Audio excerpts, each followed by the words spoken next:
He would have to make a determined effort.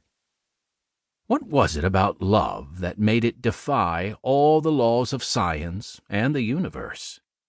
Aleta was miles away, and yet she was here. It was days since he last saw her face, and yet her eyes and her lips were before him. Val scowled. He had other things to think of. The important, immediate problem was to find a ship going to Britain. He was, by this time, steering past the castle-like breakwater into the quieter inner mole. The harbor city of Piraeus lay spread out around him, and standing up in his boat and looking eastward, he could see Athens lying just beyond. There was Mount Pentelicus, famous for its quarries, and Mount Hymettus, whose bees feasting on the flowered slopes made honey fit for the gods. Val fancied he could glimpse the Areopagus dedicated to the war god Mars, but where St. Paul once preached the gospel of the Prince of Peace.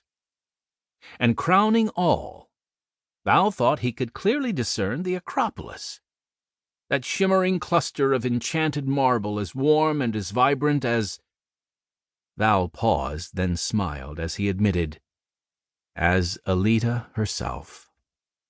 Having tied up his boat, Val mounted the stone steps leading to the waterfront road. The figure that met his eyes at the top of the steps he first mistook for a statue of Hercules or of one of the Olympian gods. But this was no statue.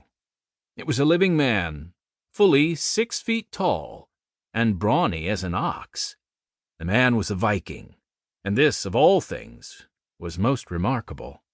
For even in a port as cosmopolitan as Piraeus, a Viking was no common sight. By any reckoning, this Viking's home could not be much less than 3,000 miles away. For a moment Val studied him.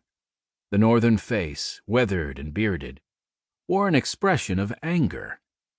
Then Val strode up and greeted him. The Viking's jaw dropped. His eyes opened like saucers. Then, "Ho!" he roared, his face lighting up with the surprise and unexpected pleasure of hearing someone speaking his own tongue. He could scarcely keep his hands from hugging Val. "What wonder is this? You wear the outlandish garb of a Greek, and yet you speak the civilized language of a Viking." Val explained that the Viking tongue was native to his ear. "I was born in Thule." "Ho!" roared the Viking again. "Thule, land of winter, land of gale and blizzard, where a man breathes courage and every breath.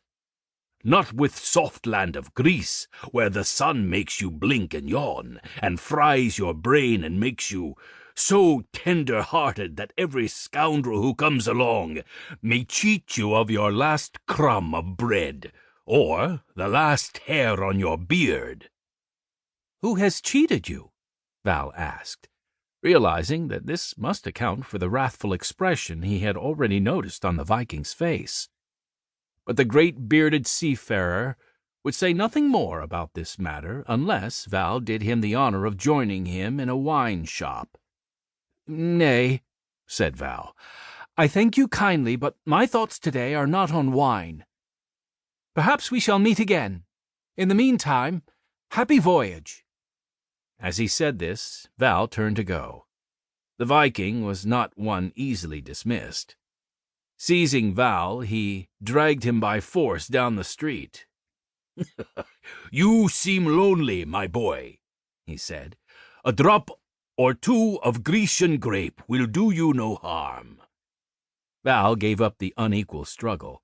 To fight this hospitable giant, one would need a fair-sized army. Seated in the wine shop, the Viking told his story. "I am Boltar, a respectable pirate and honest merchant, but I cannot do a profitable business with these wily Greeks. Hearken to me. I came here with a rich cargo of furs, no matter how I get them in the first place, and I thought to sell them for a good price. But these smart, shrewd, nimble